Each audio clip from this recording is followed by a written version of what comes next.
When you look into my eyes, you understand what I'm saying. Let me say it to you slowly, and it may sound scandalous. I don't think that you can handle this. All right, let's move on to Sunday night.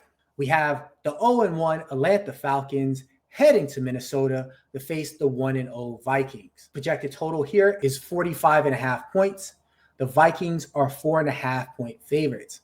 That means Vegas is predicting that the Falcons will score 20.5 points while the Vikings score 25. The Falcons have two major injuries to worry about, both to the receiving core. Darnell Mooney missed last week because of a shoulder injury that he sustained in preseason. I assume he has a solid chance of playing in week 2, but also Drake London left the game late in week 1. So we're going to have to see if he is going to be able to play week 2. Obviously, without both of their wide receivers, it might be an issue. Mike, Steph, what do you think about this game? Who you got? Well, I'll start with the Falcons. The Falcons are coming off a heartbreaker of a loss at home against the Tampa Bay Buccaneers, 23-20. But the heartbreaking part, not really new. The loss part, definitely not new. You know, I mean, for such a beautiful stadium, Mercedes-Benz Stadium, Mercedes-Benz whatever, to have such garbage inside, it's just such a juxtaposition. Like beauty, garbage. Micheal Penix, he did show some gumption. He moved the Falcons in the field goal position in the final minute. But guess what? Young Ho Koo was wide right on a 44-yard field goal that wasn't even close. That could have put them into overtime. Now, here's some quotes from Atlanta head coach Raheem Morris. He missed it. I'm not going to sit here and pretend I can tell you about the technique and what happened with the miss. But we got to make those kicks. Those are very makeable kicks. We got to lock in and get it done. Very few times does a head coach speak so bluntly at the end of a game concerning one pivotal play that cost their team the game, especially in the opening season. But you got to appreciate him doing that because he's trying to set the tone at the beginning of this pivotal season, not only for the team, not only for their neophyte quarterback, but for himself. Because, listen, I'm not saying that the seat is hot, but they gave him a chance, and he's trying to really install some roots. Now, Penix, entering his first full season as a starter, completed 27 of 42 for 298 yards and 1 touchdown. But the reason I was pointing at you when you were talking about the injuries to the receivers, Bijan Robinson had 100 yards on 6 receptions. But on the ground, he only had 24 yards on 12 carries. That's going to be interesting going forward, especially with the bang-up receivers on the side. Now, with the Vikings won this past Monday night, 27-24, against the Chicago Bears, storming back from a 17-6 deficit as late as the beginning of the fourth quarter.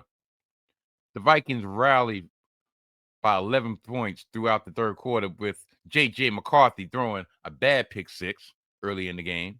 But McCarthy in his first start didn't back down. Won't back down at all.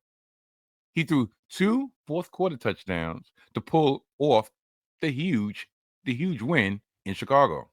McCarthy finished 13 of 20 for 143 yards, and you're like, oh, darn, like, why are you bigging him up?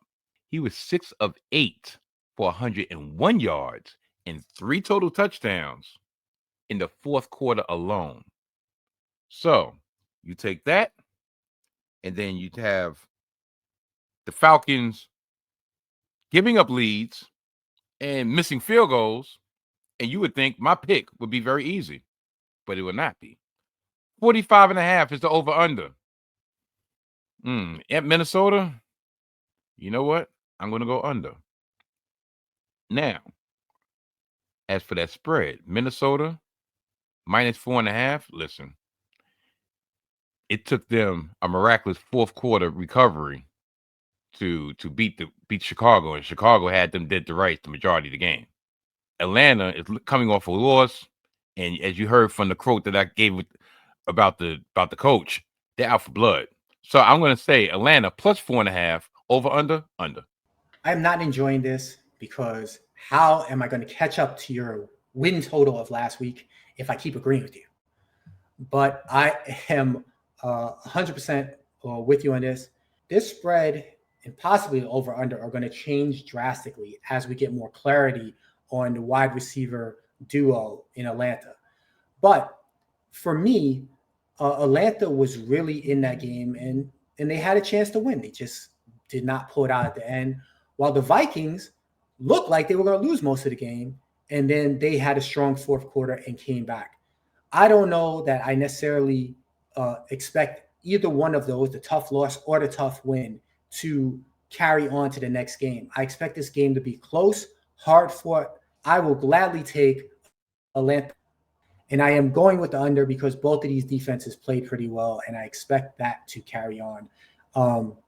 As much as McCarthy did in that fourth quarter, I think that through the first three quarters, we saw that the Vikings are not really letting it loose unless they have to with the youngster. It looks like they're not going the Sam Darnold way. So I'm not expecting big explosive plays, and I'm not expecting many pick sixes, even though that did happen last week. But they better try to find a way to utilize Justin Jefferson a little bit more based on my fantasy. Because I'm like, hold on, 3 catches, 33 yards? Like, really? I mean, he did catch the touchdown that I think that put them ahead. But still, like, listen, he should be the quarterback's best friend. Allow him to be the quarterback's best friend. As far as fantasy goes, there were more than a handful of top-ranked wide receivers that disappointed some. So he was in that bunch, but out of that bunch, he was the one that scored the touchdown, which made his fantasy point number look a little bit better. But yeah, it was concerning, and you would hope that will turn around in these upcoming weeks. You've earned this. Now it's time to embark on your own personal adventure. Book your vacation with Exquisite Travel and Tours today. Explore the world and discover yourself.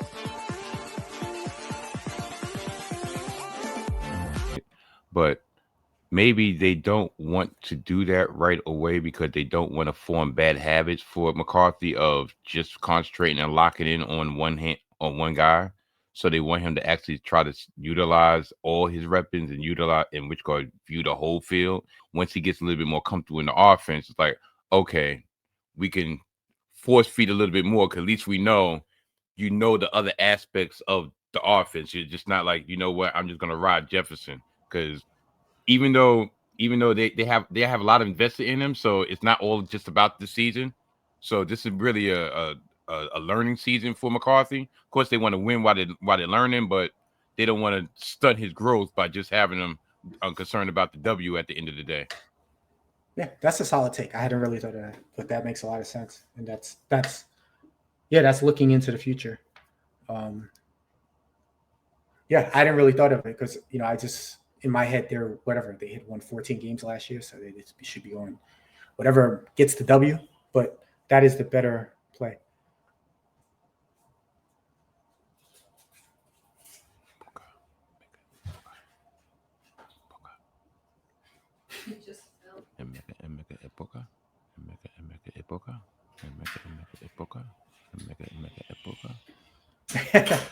Making sure you can say it? Yeah. This is a 19 Media Group presentation. It's almost apropos that the Atlanta Falcons, they're nice and shiny on the inside, but on the outside, but in the inside, they don't have no fabric. They don't have no gumption. They're just spineless.